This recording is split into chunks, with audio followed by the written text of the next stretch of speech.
Ողջույն։ Երեք աշխատանքային օրվա ավարտին ՔՊԻ կայքը հրապարակեց ինչ-որ թուղթ ու անունը դրեց ընդդիմության հեղաշրջման պլան։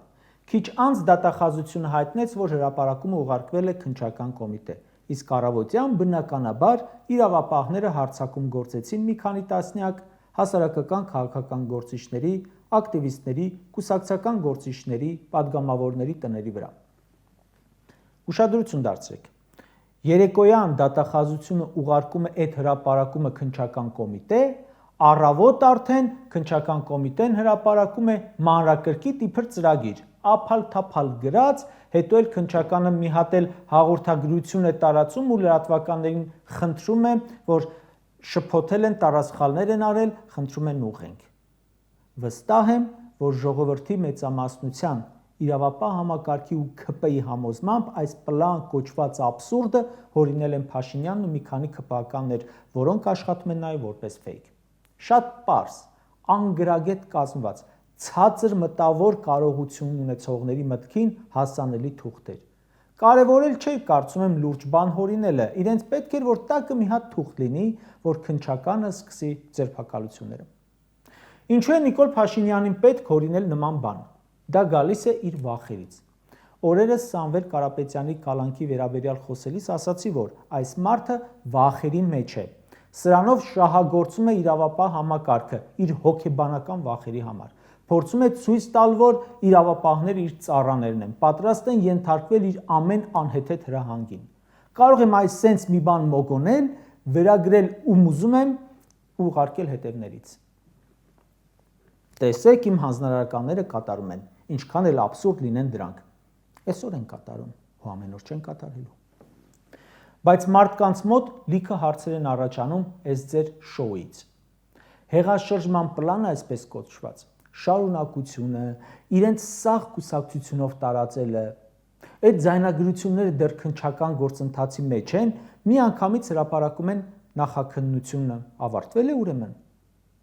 Բոլորին հարցաքննել են, որ հրապարակում են։ Մի հոգու բռնում եք, ասում եք նախաքննական գաղտնիք է, չեն կարող մանրամասնել, փաստաբանների իրավունք չունեն տեղեկություն տալ։ Իսկ այս պարագայում քննչական կոմիտեն, վարչապետ, ազգային ժողովի նախագահը չգիտես որտեղից հրապարակում են նյութեր։ Սա միանգամից վստահություն է առաջացնում, որ սա պլանավորած, կազմած, կարած շոու է, հատուկ քաղաքական նպատակով։ Կամ տեսանյութը հրապարակում են։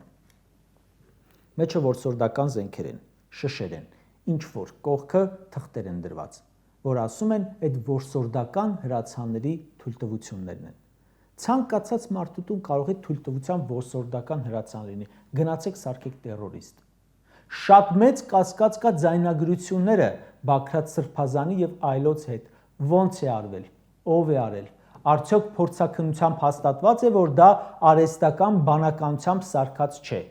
լավ մոնտաժած չէ, դեսից դենից կտրած բերած չէ։ Չէ՞ որ այս իշխանության հրապարակածների ու ասածների հետ կապված խորը կասկածներ ունենք արդեն երկար տարիներ։ Այս մարդիկ ինչ ասել են, հրապարակել են, պարզվել է, որ ոչ թե կիսատ պրատ, այլ լրիվ սուտեր։ Հիմա հասարակությունը ինչու պետք է վստահության վերաբերի այդ ձայնագրություններին, տեսագրություններին։ Կարծում եմ պետք է ավելի շատ, ավելի շուտ թերահավատորեն վերաբերի։ Շատ խնդալու է թուղթը, այսպես կոչված նախարարների ու կառավարության կաբինետի։ Չգիտես ինչի, սոցիալնախարարի անունը գրված է, բայց ներքին գործերինը գրված չէ։ Այն դեպքում, որ դա ցանկացած հեղաշրջման պարագայում շատ կարևոր պաշտոններից է, առանցքային թե ով է ստանձնում եւ փորձում առած հեղաշրջումը պահպանել։ Այսինքն անգամ դիլետանտի մոտեցումներով հեղաշրջման մասով լիքը կասկածներ է առաջացնում իրենց հրապարակածները։ Իսկ այն, որ նրանք կարող են մասնավոր զրույցներում ինչ-որ բաներ խոսել, Ժողովուրդ ջան, դա ամենախնդալուն է։ Բացեք ձեր Facebook-յան էջերը ու տակը տեսեք մարդիկ ինչ ասես գրում են։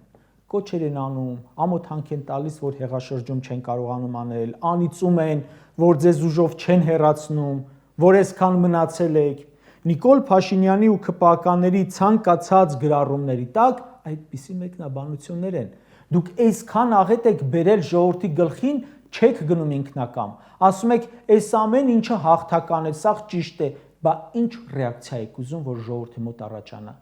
Եթե դու օրինական ու նորմալ process-ը չես կարողանում գնահատել, չես կարողանում վեր կանգնել քո անձնական վախերից ու շահերից ու գործել այնպես, ինչպես քեզնից սպասում եւ պահանջում է հանրությունը, այսպիսի ռեակցիաներ են առաջանում, որը դուք ամեն օր եք տեսնում։ Այս ձերբակալումների, սպասվող կալանքների նպատակը կարծում եմ բոլորովին ընդդիմությանը վախեցնելը չէ։ Նիկոլը չգիտի, որ չի կարող խեղճացնել ընդդիմությանը սրանով։ Ընդհակառակը մոտիվացնելու է մարդկանց։ Հիմա դա այնքան ցածր վարկանիշ ունի, որ քանի հոգու էլ ձերբակալի ու ինչ ուղեկցող տեքստեր էլ գրի իր Facebook-ում, դրանով չի խեղճացնի։ Բաքրատ Սրբազանին պետք է ձերբակալման վախեցնեն, թե Արա Ռոստոմյանին։ Ռոստոմյանի հետ կատարվածը հատկապես ուզում եմ շեշտել։ Պատերազմում անմահացած Հակոբ Ռոստոմյանի հայրն է։ Հորը ձերբակալել է, քանի որ չի հաշտվում նրա հետ, որ իր որդուն Նիկոլ Փաշինյանը զոհ է տվել հանուն ոչնչի։ Նիկոլն ասել է. «Քո որդին կարող էր չզոհվել, բայց տարազոհեցի, որ ինձ չասեն դավաճան։ Հիմա այդ մարդու տունը խուզարկել են։ Բան չեն գտել, բայց տարել են»։ Բաքրատ Սրբազանի տանից ինչ որ արտղերով թղթեր են տարել։ Օրերս գիրք էր հրապարակել։ Երևի դրա սևագրերն են։ Տողատակերում հեղաշրջման պլանման կգան։ Մարդիկ իշխանափոխության պահանջի մասին վաղուց են խոսում, վաղուց են ձեր հեռացումը պահանջում ու պահանջում են ոչ թե գաղտնի պլաններով, այլ բացահայտ, ուղիղ եթերներով, արդեն մի քանի տարի են պահանջում։ Դուք գնացել եք այն մարդկանց տները, ովքեր առավոտից իրիկուն ելույթներով ձեր հրաժարականն են պահանջում ու դա ներկայացնում եք հեղաշրջման պլան։ Ու շատ խնդալու է, որ հրապարակել են մի պլան ու ձերբակալել են մի բանի համար, որը ըստ իրենց պետք է տեղի ունեցած լիներ 2024 թվականին։ Ում էր ուղղված Նիկոլեն սարքած պլանը։ Բացի այն, որ իր վախերն էր փարատում, փորձենք սա հասկանալ, թե ինչ կա սրա տակ, ինչ կարող է ուրիշ լինել։ Միանգամից ասեմ, որ ժողովրդին ուղղված չէր։ Նորից եմ ասում, հենց Նիկոլի էջում հրապարակած այդ պլանի տակ ու բազմաթիվ էջերում մարդիկ գրում էին Երանի քեզանից ազատվելու պլան լիներ։ Ամեն օր է մեծանում մարդկանց թիվը, ովքեր պահանջում են քո հեռացումը։ 2018 թվականի հոկտեմբերին մի հատ այդպիսի տրյուկ արեցիր, թե բա իշխանությունը ժողովրդի ձեռքից ուզում են խլել, եկեք փրկենք։ Հազարավոր մարդիկ եկան շրջափակեցիր նրանցով ազգային ժողովի շենքը։ Հիմա քո կոչով մի ավտոբուս մարդ չի հավաքվի։ Գյուղացին, որ նախորդ տարի ծիրան էր մթերել 400 դրամով, դրանից մի տարի առաջ 350 դրամով, այսօր 100 դրամով, որովհետև սաղ պետությունների հետ թարսվել ես ու չեն կարողանում մթերել։ Այդ գյուղացին երեք հարցնում է լավ, երբ ենք սրանից պրծնելու, որ ես իմ չարչարանքից օգուտ ստանամ։ Այն ծնողը, որի երեխան ընդամենը մի քանի օրից պետք է բանակ գնա, մտել է Facebook-ում գրում է, երբ ենք ազատվելու այս չարորակ ուռուցքից, որ տղայիս հանգիստ խղճով բանակ ճանապարհեմ։ Մարդիկ երեք տեսնում էին, որ մարդուկին քննարկում էիք քո սեռական օրգանները ցուցադրելու հարցը, ու այդ մարդիկ վաղուց են պահանջում, որ դուք որպես ոչ կոմպետենտ, խայտառակ իշխանավորներ հեռանաք։ Ու Հայաստանի քաղաքացին, հայ ժողովուրդը չնչին բացառություններով բնավ չի անհանգստանա նրանից, որ դու հնարավոր է կորցնես իշխանությունը։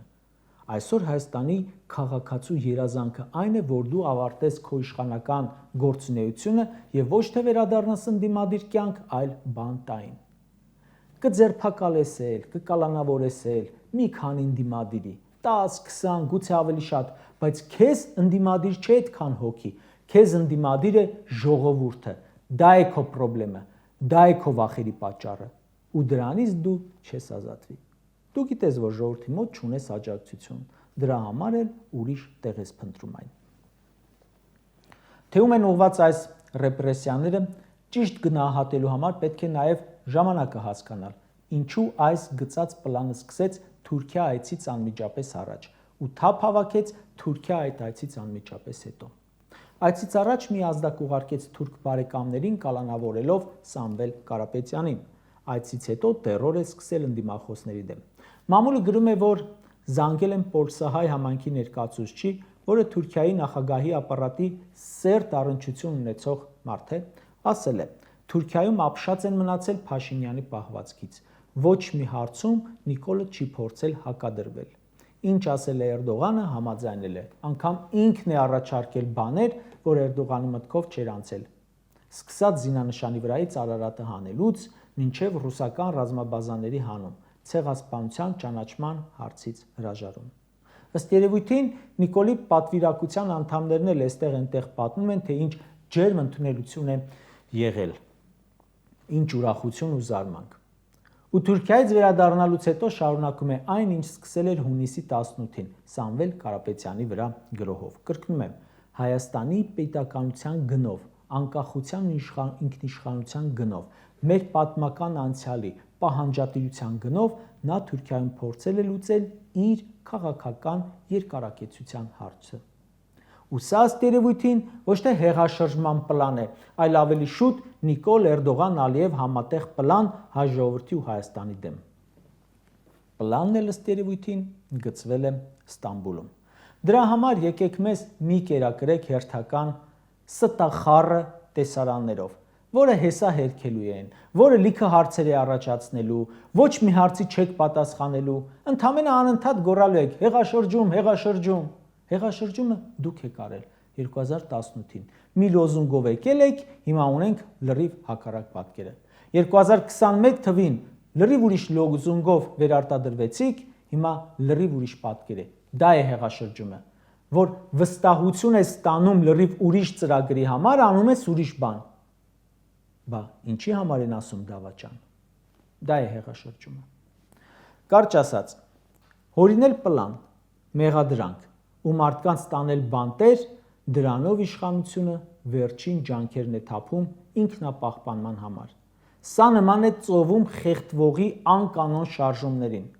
Նրա ամեն մի քայլ իր դիրքերը ել ավելի է թուլացնում։